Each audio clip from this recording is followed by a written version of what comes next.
que se produjera un milagro del nuevo Papa y la señora Fujimori cambiara totalmente, ¿no? Sí, pues. Pero difícil, no va a ser. Difícil, no va a ser. Muchísimas gracias.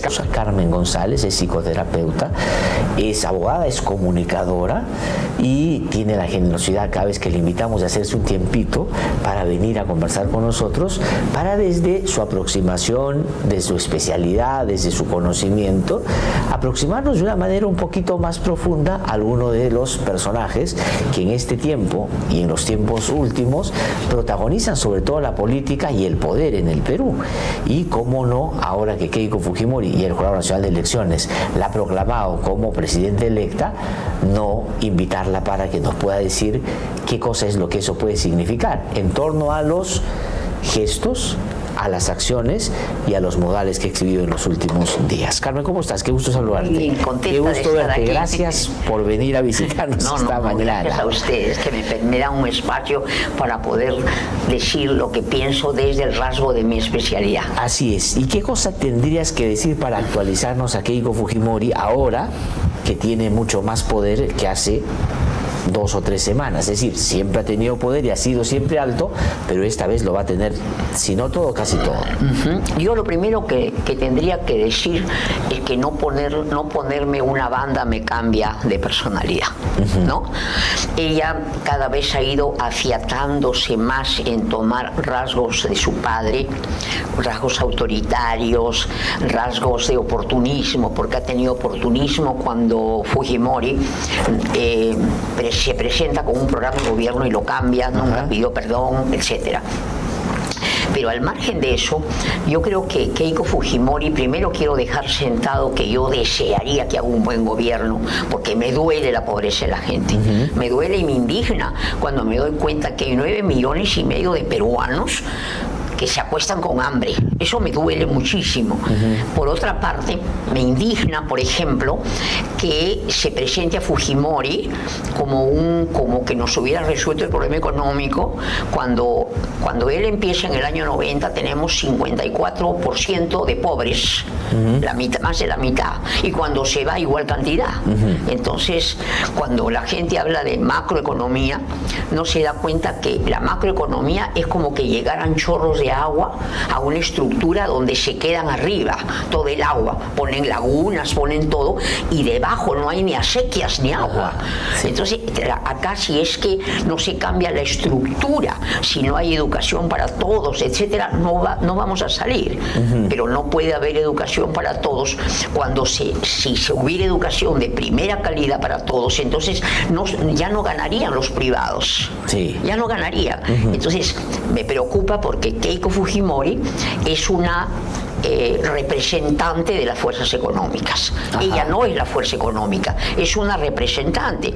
Si mañana Keiko Fujimori se volviera trastornada y quisiera hacer un gobierno progresista o de izquierda, simplemente la sacan.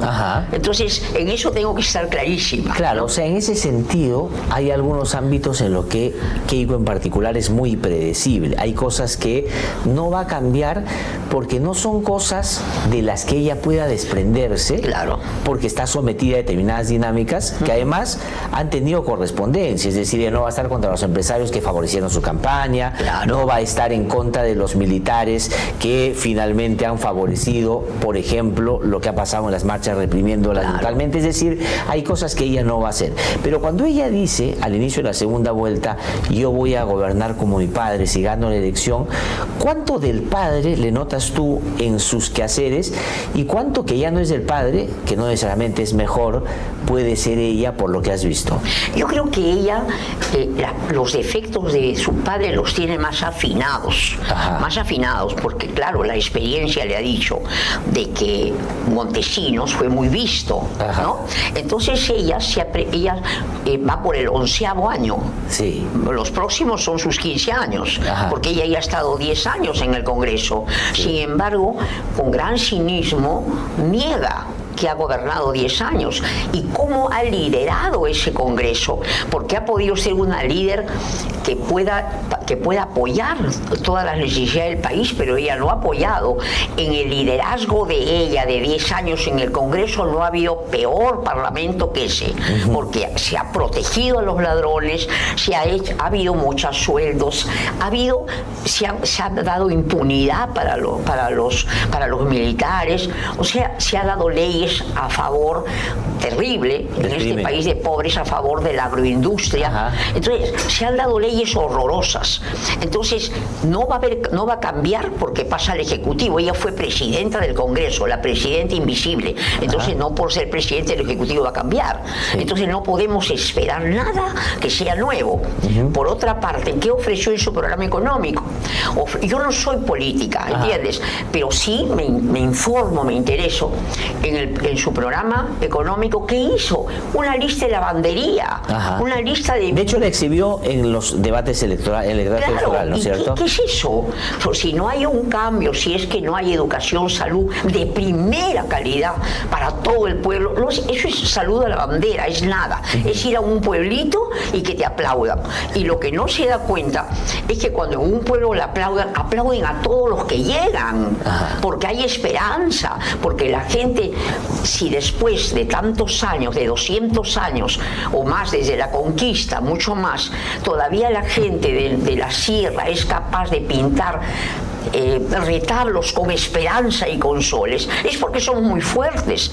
Pero en el fondo, si se ponen a pensar, saben que no pueden esperar nada. Sí. Ahora, pero en el mismo la primera descripción que tú haces, Carmen, de que ella ha tenido mucho poder en los 10 últimos años y ha sido la presidenta invisible del Congreso, pudiendo haber inclinado las cosas hacia el lado correcto, decidió favorecer los intereses más próximos. ¿Cómo es una persona que, teniendo ese poder, tiene ahora más poder, tomando en cuenta los rasgos que tú has relacionado? ¿Cómo sería ella en el poder cuando ahora además va a tener el Ejecutivo, que tiene una gran capacidad de manejo de un montón de cosas que efectivamente ella no había manejado? Mira, acá hay dos cosas. La primera, su parte de ideales. Yo creo que ella, me duele decirlo, pero ella no siente la pobreza nuestra, porque por su sangre no corre, porque hay extranjeros maravillosos. Ella tiene sangre extranjera, pero no siente el dolor nuestro. La primera cosa. La prueba, y la mayor prueba, es que nunca sancionó, nunca criticó que el padre fuera a presentarse como senador. Claro. Quiere decir que ella no siente. Ha cambiado de conducta. Parece que tiene una coach que la hacen como muy educada, muy fina, pero hay que decirle algo, que cuando uno habla con una persona que siente, hay resonancia interna. Yo siento que me está diciendo. No, ella habla de la boca para afuera, muy suave, muy educada, pero no hay resonancia. Yo no siento que me diga la verdad. Ahora, si bien yo creo que ella es como el padre, autoritaria, muy autoritaria, lo va a hacer más discretamente. Pero además el padre sube, y te acuerdas de que Olivera lo empieza a denunciar porque ya la corrupción estaba, ya había puesto menor valor a sus inmuebles y no los había declarado. Así es. Ya esa corrupción ya estaba en su sangre. Bueno, que la denuncia tempranamente Susana Ibuchi, inclusive, también, su esposa, claro. Entonces, que termina en el Frente Independiente Movilizador, dicho se pasa. Claro, el padre tiene la corrupción dentro, y cuando a ella la entrevistan, ¿qué cosa dice? Bueno, el entorno. No, señora, su papá era un corrupto. La prueba está que cuando Montesinos se va, él saca del bolsillo 15 millones, y la prueba de cinismo es que cuando lo juzgan, él rápidamente se declara culpable para que no se haga mucha bulla. Por eso mucha gente dice no le han probado, porque él rápidamente dijo para pasar, ¿no? Porque es para que no se haga bulla. Entonces, si tiene un padre corrupto, si ella es así, Fujimori se ligó a Montesinos a través de que lo ayude en la fiscalía, y luego el Poder Judicial se lo pone a su favor también. Ella es más avesada, porque ya antes de llegar a la presidencia, ya ella había destruido las instituciones, ha hecho que la saquen de la fiscalía estos payasos que trabajan en el Tribunal Constitucional, esta gente que no es de primera clase, que está en la Junta Nacional de Justicia, es dueña de la fiscalía, o sea, ha dejado todo preparado para ella llegar vestida de blanco o de sastres claros, hablando muy suavemente, pero finalmente ya le han hecho el trabajo sucio.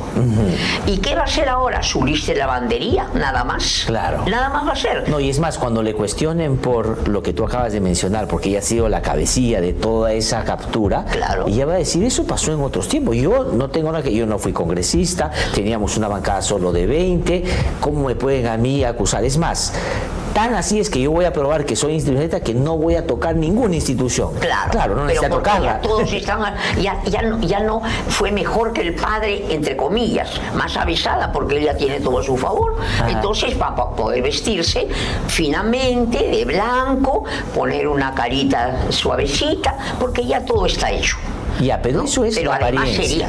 Podríamos creer en ella si ella dice efectivamente, yo no he tenido nada que ver, bueno, algunos habrán votado, pero yo lo primero que voy a hacer es pedir que se traigan abajo la exoneración a su amigo Klimper. Claro. ¿No es cierto? ¿Te acuerdas cuando había el problema del conteo rápido? Sí. Quien estaba detrás de todo y se escucha que ya sabía que iba a ganar, sí, era Klimper. Klimper es el representante de la industria, agroindustria de la agroindustria. Entonces, claro, y le ha conseguido 20.000 millones de exoneración en 15 años, sí, en este país donde hay niños que se acuestan con hambre. No, eso me parece criminal. Pero también, por ejemplo, ha favorecido a las AFPs para que le cobren a los independientes, claro, lo que no se pudo, claro, en la época de Kuczynski. Es decir, ella llega también por ese lado, claro, recontra ya. Digamos, se han adherido a ella todos esos sectores. Claro, esto es como el capítulo económico de los empresarios, de la Constitución. Ellos ya no quieren nada. ¿Qué van a querer? Claro. Si ya tienen todo, ya entran solo a hacer un trabajo limpio, a que le aplaudan, nada más. Ahora, pero hay un país que es la mayoría que votó en contra de ella, por lo menos internamente, ella gana con los votos del extranjero, que más bien no solo no se cree ese cuento, sino que ha sido afectada por el comportamiento fujimorista en el último tiempo. ¿Cómo tramita alguien con más poder todavía su relación con esos sectores a los cuales ella claramente no ha favorecido y más bien ha despreciado? Porque proteger a Dina en las investigaciones por las muertes y no estar a favor de las vacancias que se propusieron en su contra es haber estado detrás de Dina. ¿Cómo va a tramitar eso desde su estructura? No, yo creo que ella va a ser como Dina. Dina es su maestra. Ajá. Ella va a hablar suavemente, todo por la superficie, pero no va a asumir la responsabilidad que ha tenido a través del Congreso de proteger la muerte de cuántos peruanos de la sierra. Ajá. Ahí hay un desprecio, pero además yo estaba pensando en algo, no sé si estoy acertada, pero cuando si hay cambio verdadero en un país, estamos tocando cosas de la historia, por lo menos nombrándola, ¿no? Así como cuando Macera dice de que acá no ha habido conquista, sino invasión de los españoles. Ajá. Eso dice. Entonces yo tendría que decir también de que acá se desprecia al campesino y todos al indígena, y todos nos olvidamos que acá ha habido una primera, no reforma agraria, una ocupación. Y les han quitado sus tierras y ellos son los maltratados. Eso está en los genes de ellos, está en su historia. Entonces no se puede simplemente los del sur, Puno, no, vienen acá a pedir cosas. No, lo que pasa es que no ha, quizás Tupac Amaru, pero no ha habido un líder que sea capaz de poner las cosas, los puntos sobre las IES. Que acá los empresarios son tan trastornados que la reforma, los que le quitaron, dicen, sus tierras tierras. En la reforma agraria se olvidan que ellos ocuparon tierras ajenas. Así es, sí. La minería, están los denuncios en miles de mineros en cientos de mineros que tienen dinero. Sí. Entonces ya el pueblo ya no tiene esos denuncios, el pueblo. Claro, entonces, o sea, digamos, igual la agricultura se ha desarrollado. Sí. Y ella no va a ser una líder para poder poner los puntos sobre las sillas. Ya por eso, con ese sector claramente va a convivir, va a gobernar y va a seguir favoreciendo. Pero con el sector que se ha perjudicado por esa relación en las alturas y que ella claramente ha despreciado, ¿cómo crees tú, en el marco de su comportamiento, va a reaccionar? Por ejemplo, si le pasara lo que pasó en la época de Dina, sectores importantes de la población protestan por alguna iniciativa que impulse el gobierno. Yo creo que le puedes dar, no, por ahora no creo que meta caballazos. Claro, al comienzo pero no. Por ahora está en modo lady, en modo dama. Entonces no va a ser nada, pero probablemente va a querer contentarlos con pequeñeces, ¿no? Con su listas que hace de lavandería, pero no va a ser populista, dices tú, va a tener un rasgo muy igual que el padre, igual que el padre. Pero no creo que esto va a contentar a la gente, porque los patriotas, los peruanos del sur, tienen muchos años esperando. Esto ya no se van a dejar engañar. ¿Cuántos gobiernos han pasado, no? Sí. Y estaba pensando yo en que, por ejemplo, en Foncodes, ¿no? Estaba pensando en la mañana, ¿se atrevería alguien en San Isidro o en Miraflores dar dinero para que nosotros, las comunidades y la gente, administremos un puente, por ejemplo? No, eso lo hacen porque hay un desprecio por la población. Entonces, esa es una situación gravísima, porque el desprecio que tienen por los indígenas, por la gente marrón, el desprecio que sienten por los pobres, eso está en la raíz.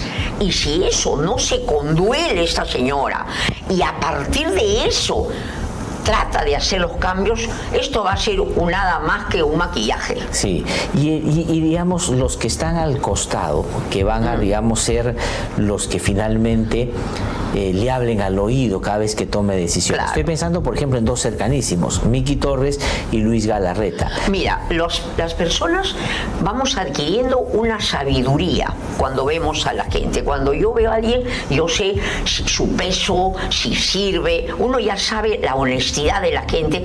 Después de los 30 años, cada uno es dueño de su rostro. Ajá. Finalmente, porque toda la forma de ser se va, uno siente, pues, ¿no? Miki Torres es un peso mosca. ¿Me entiendes? Es un peso mosca. Él llevaba su papel higiénico, él está así, señor, él es un siervo de Keiko Fujimori. Yo creo que él era compañero de colegio, sí, ¿no? De Keiko, compañero de aula, y su papá amigo. Era el doctor que le decían Torres y Torres nada, en lugar de Torres y Torres Lara. Claro, de la época. Torres y Torres nada. Claro, que fue muy cercano y estuvo en la constituyente en 93. Claro, en fin, era muy ¿te acuerdas de la reinterpretación? Sí, la interpretación. O sea, no era lo que se cree, ¿no? Ajá. Ya. Entonces, era como Miki Torres, digamos, más o menos. Yo creo que Miki Torres sigue lo que dice su ama y amiga. O sea, no le ve, él va a estar al servicio de, y va a hacer, no él en su cabeza, si está de por medio el interés del país y lo que quiere Keiko Fujimori con sus intereses, no va a dudar en enfrentarse. Y él va a hacer lo que dice Keiko. O sea, es nada. Y Galarreta, que tiene al otro lado, que se ha convertido muy importante en el entorno de Fujimori. Galarreta, yo creo que lo pueden hacer primer ministro, porque Galarreta, primero, que tiene una cualidad negativa, que es un converso. Él era de PPC y pasó a servir a Keiko. Y en estos tiempos lo he visto endurecerse mucho. He percibido su endurecimiento, y que frente a Keiko sabe que es el más fuerte que tiene, el más sagaz, el más capaz de lograr lo que ella quiere. Él tiene fuerza, el otro tiene servilismo. Ajá. Entonces, no sabría, nunca le he visto a Galarreta un signo de de afecto social. Nunca le he visto. Él es duro como un soldado, no tiene afecto social, nada. ¿No? Nunca se refiere a los problemas de las mayorías en un país tan desigual. Y este país, eso tiene que ser el requisito. Claro. Es como tener una casa y que hay mitad de hijos, más, la mayoría, la mitad de hijos muertos de hambre, y que el padre no se conduela. Claro. No, es que el padre no se conduela y diga vamos a repartir así. Por lo menos uno tiene que... Claro, y el padre que esté buscando pelear con el comunismo. Claro. Cuando tiene en la casa tanta desigualdad. Claro, es verdad, ¿no? es verdad. Y que por último haga foncodes, que les dé su plata y arréglese como sea. Sí. Entonces no está sirviendo al país, a este país tan especial, con claro, tantas pero tiene una particularidad también Galarreta, que es un halcón, es duro, sí, es muy pro-militar, es muy... La cara, la cara es durísima, sí, ¿no? Sí, sí. Es durísima. Sí. Y pobre, que tiene sus brazos enfermos, está bien, pero simbólicamente no es capaz de dar un abrazo, pues. Está y ha sufrido por su problema, pobrecito, pero eso ha tenido que calar en él y es un hombre de hierro todo, es un hombre duro. Sí, sí, ¿no es muy duro políticamente. Cuando, por ejemplo, le preguntaron el otro día por la justicia militar, él dijo, bueno, yo a título personal diría que esto, porque a los policías y militares los persiguen y está bien, o sea, es muy duro en ese sentido. Es muy duro, sin nada de emoción, pero además puede ser duro para servir a los pobres. Sí, claro, claro. Acá es un duro que sirve a los que lo han colocado en ese poder, que son los Fujimori con todas las fuerzas económicas. Es como Rospigliosi, ¿no? O sea, digamos, en alguna medida, por el lado de la conversión. Es converso, pero el otro es diferente. Mientras Galarreta es autosuficiente, no necesita de nadie, cree él que no necesita de nadie y es sumamente duro, que es converso. Ajá. Y sirve a Keiko, ¿no? Pero el otro es más incondicional, Rospigliosi. Y es más incondicional porque todo su círculo se le ha cerrado a Rospigliosi. Claro. Cuando son conversos y cambian de un lugar a otro, es porque dentro es interno, hay algo que empieza a caerse. Rospigliosi era de un partido donde querían ir a la lucha armada. Vanguardia Y él iba a tener ahí poder. Ajá. Pero cuando eso se cae, cuando la izquierda empieza a ensombrecerse en cuanto a presencia política, y sale también Sendero, sí, que iba a dejar a Vanguardia Revolucionaria como niños jugando con pañuelos. Así es. Entonces él necesita un reconocimiento. Me da la impresión, necesita un reconocimiento y es capaz de todo con tal de ser reconocido, de existir. Entonces ahora necesita convencerse de que él ha estado equivocado y pasa al otro lado. No, y ahí le han dado el reconocimiento que le han dado. Claro, le han hecho presidente del Congreso. Claro, le han hecho el reconocimiento. Pero él en el fondo sabe que jamás va a tener la confianza de Keiko Fujimori, porque la confianza la tienen sus siervos más fieles, que son Keiko y Galarreta. Ajá. ¿No? Ahora, yo no sé de Galarreta si mañana no se va a retirar, pero si se retirara, me parece que él impone condiciones. Me da la impresión que él no se deja, él no es como Miki, que acepta. Él impone condiciones. La condición que puso a Keiko es ir a vagar, porque ha vagado muchos años con el Parlamento Andino, que es una vagancia. Sí. ¿No es cierto? Bueno, se ha dedicado cobrando el Parlamento Andino, creo yo, sí, donde no hay nada, haciendo política en su partido, ¿no es cierto? Claro. Ya yo consolidando un liderazgo, porque es el secretario general o claro, no es el hombre de más confianza, el político más importante para Keiko Fujimori. Sí, en este tiempo ha desplazado inclusive a Figari y a todos los que antes eran muy cercanos. Pero ¿cómo puedo creer que no va a haber corrupción si Keiko Fujimori, con los millones que ha recibido, no es capaz de pagar la planilla de su partido y jala empleados para que trabajen en su partido? Sí, pues. Eso, ¿cómo puedes creer eso, no? Sí. Es increíble, ¿no? No, pero además, acuérdate que muchos de los entornos muy cercanos que estuvieron comprometidas con él en el caso Cocteles, ahora inclusive son diputados, senadores, y en el partido, y van a tener cargos en el Estado sin lugar a dudas. Le importó que Aguinaga y su padre, porque el padre puede ser todo, pero tú cuando maduras, tú dices, me quedo con esto de mi padre y esto estuvo horrible, sí. Porque esa es la manera de crecer, así es, porque de evolucionar, porque hemos venido al mundo a evolucionar. Ella no está evolucionando, ¿entiendes? No está cumpliendo con ese mandato vital que todos tenemos. ¿Cómo es posible que Aguinaga esté en lo de las esterilizaciones, porque ha dirigido eso, a mujeres indígenas, porque no ha ido a San Isidro ni a Miraflores a esterilizar, y ella no se conduela y lo pone de senador, y es su hombre de confianza? Cuando yo tengo un amigo, es entero.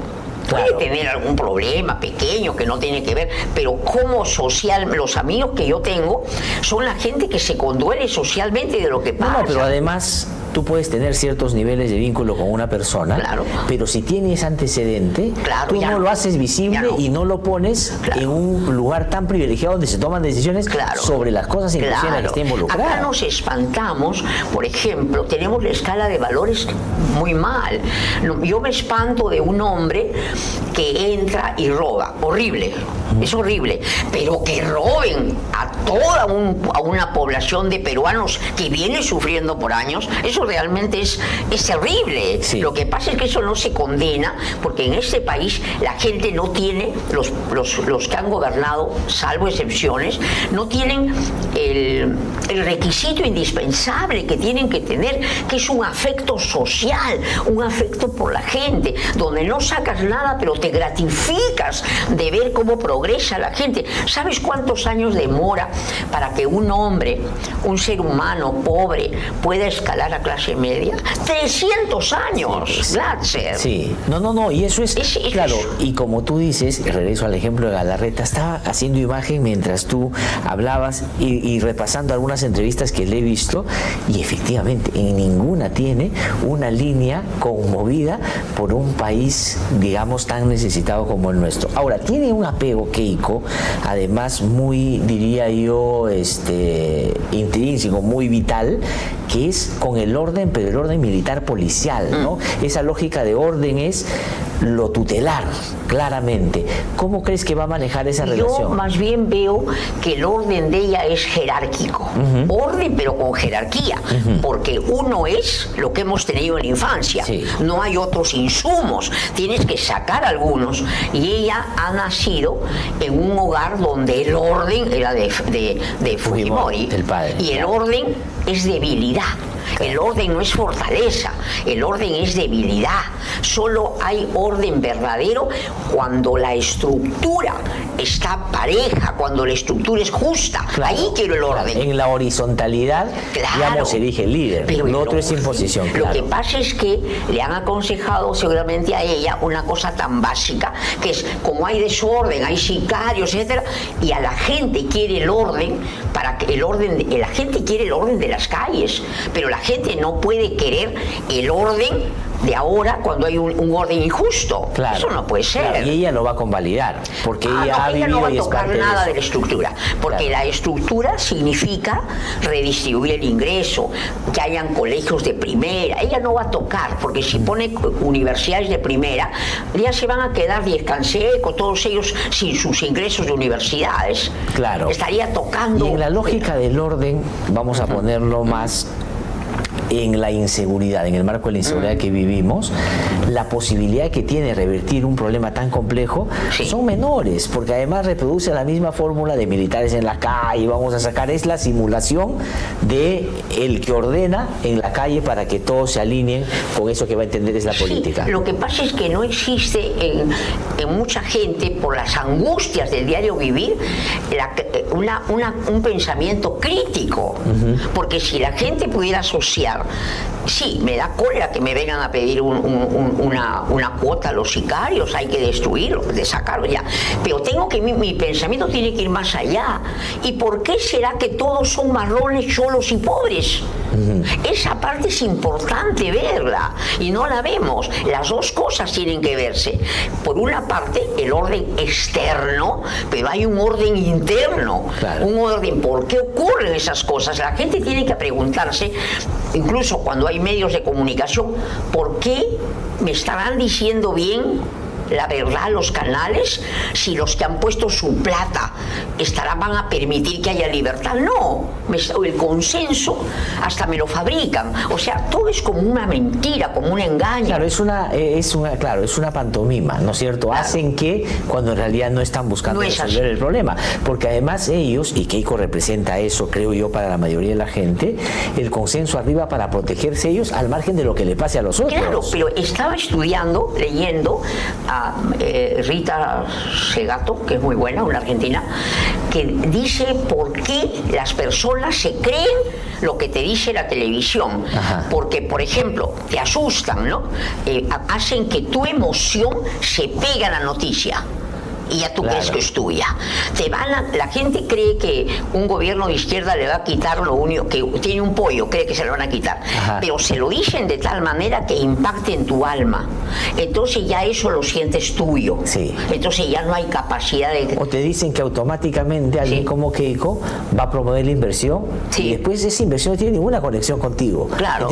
Porque tú vives en la informalidad. Pero la desesperación hace que creas hasta en Papá Noel o en López Aliaga. Claro. Crees, porque en la desesperación mejor crees para no sentirte que te mueres, pues, que no tienes futuro ni para ti ni para tus hijos. Y ahora que lo has mencionado, y López Aliaga en el marco ya no solo del apego que va a tener a Keiko Fujimori en las dos cámaras, sino en esta lógica de a como dé lugar conseguir lo que quiere. Ya no quiero ser senador, no asumo, quiero ser ahora teniente alcalde para poder ser alcalde. Qué bueno lo que acabas de decir, la frase, como sea, adquiero lo que deseo. Esa frase es fundamental, porque en mi criterio, mi opinión es que tiene que ver, es una persona narcisa, quiere conseguir lo que quiere, pero eso tiene razones también, que a nosotros no nos interesa, pero, o sea, no tendríamos nada que ver, porque nunca debió estar en política, pero también hay que verlo. Él es, lo que decía la vez pasada, él es importante, él es el tercer hijo de 3 varones, la madre es el tesoro, y él desde el principio ha desahuciado, los hermanos no aparecen y él quiere ser el primero. Entonces, la norma de él es quiero ser el primero. Por supuesto, para borrar, porque no acepta que era el tercero. Entonces, ¿quiere ser el primero? Ok, compra Solidaridad Nacional y la cambia. Y cree que logra todo, ¿no? Ajá. Quiere ser el primero y quiere ser alcalde. Quiere ser el primero y va y logra, ¿te acuerdas ese problema que hubo con Miguel Castro? Sí. Está investigado en la Fiscalía, en la Caja Municipal, donde hubo un montón de dinero que pasó a su bolsillo. Sí. Pero él, ¿qué hace? Como te ha hecho un círculo, como quiere ser el primero, ha logrado cosas, sabe Dios cómo habrán logrado las licitaciones, no lo sé, pero ha conseguido una economía. Con esa economía tiene 92 abogados. Con los 92 abogados consigue lo que quiere él. Entonces, por ejemplo, demora en la fiscalía, logró ser alcalde, pero además está tan trastornado que dice de que él, ¿por qué soy Ríos de Amor? ¿Cómo va a ser Ríos de Amor cuando a Gorriti y una vez a Castillo les deseaba la muerte? O al presidente del Jurado Nacional de Elecciones. No, al presidente del Jurado de Elecciones lo quiere violar, o sea, con no sé qué cosa, con un rocoto, no sé. O sea, que si hubiera sido, yo quisiera ver que hubiera sido uno de izquierda. Si Sánchez hubiera dicho eso, ya estaría quemado. Ajá. Pero como más puede el interés, ¿no? Entonces él sale. Entonces él quiere ser el primero, cuando la indignación ha sido cuando él queda en tercer lugar. El tercer lugar que siempre tuvo en su casa. Eso ha sido una indignación horrible. Y ha gastado miles en bombardear a todos los medios de comunicación con sus libros, sus peritajes, que quién va a creer, porque los pagará y los conseguirá. Pero él primero estuvo en eso y nos perturbó, y como hay gente que le cree y porque también se quiere subirse al carro, todas las redes a favor de este señor, con miles de soles guardados. Luego, ¿qué cosa dice? Ya no quiere, porque cuando ya ve que ya no es posible, ahora ha venido con un nuevo cuento. Yo no quiero ser senador. No quiere ser senador porque no quiere ser uno más. Claro. Él quiere ser uno. Sí. Y no habría que decir, señor, usted fue el tercero, así es que así se de 1000 volantines, fue el tercero en su casa. Entonces, él quiere ser el primero. Entonces, ya no quiere ser senador. Además, si fuera senador, veríamos su baja capacidad de dicción y de composición que tiene de sus pensamientos. No, y tendría que ir a trabajar todos los días. O sea, es decir, además, es tan visible que tienes que ver. Él es el rey, claro. Entonces, ¿cómo le van a obligar? No puede. Claro. Entonces viene a decir frases absolutamente contrasentidas. Dice, por un lado, de que él no acepta ser senador porque sería convalidar el fraude. Pero por otro lado lo convalida cuando dice que él es el jefe de toda la bancada. Sí. Entonces, no, y va a postular el proceso electoral donde las autoridades son las mismas. Espérate, y ahora él quiere ser presidente de la República, en mi opinión. Sí. Y como quiere ser presidente, ha puesto a alguien que él mismo lo ha puesto. O sea, no es que acá se da no es que el alcalde lo invita, no. Él, que tiene todo el poder de la plata, lo invita para ser alcalde. ¿Y él qué quiere? Yo creo que no lo va a sacar. Él lo que quiere es hacerse cargo de todas las obras incompletas, sin respeto a las normas. Él quiere tenerlas. Él quiere que eso se va a hacer cargo, porque eso le va a servir como plataforma para la próxima vez que se presente de candidato a la presidencia. Pero lo que no se da cuenta, y después, una vez que ha terminado esas obras que son absurdas, todas mal hechas, de ahí va a pedir seguramente, y ahora él dice que 4.000 millones va a gastar. Sí. Mira, ha endeudado a la por 4.000 millones. Ya, pero ahora dice que hay 4.000 millones más que va a lograr para las obras, para completarlas, para de esa manera llegar a ser presidente de la República. O sea, sus objetivos, nosotros tenemos que buscar objetivos en políticos, gente que tenga objetivos de servir a la patria, pero claro, no porque este señor es un traumatizado y quiere ser el primero en todo. Sí, sí, no, y eso lo ha demostrado, ¿no? Sí, sí. Carmen, tengo que terminar lamentablemente. Te agradezco muchísimo por haber venido, como siempre. Vamos a repetir la conversación seguramente dentro de poco. Y como siempre, mi cariño y el de la gente que te está siguiendo. Ojalá que se produjera un milagro del nuevo Papa y la señora Fujimori cambiara totalmente, ¿no? Sí, pues. Pero difícil, no va a ser. Difícil. No va a ser. Muchísimas gracias. Carmen González ha estado con nosotros.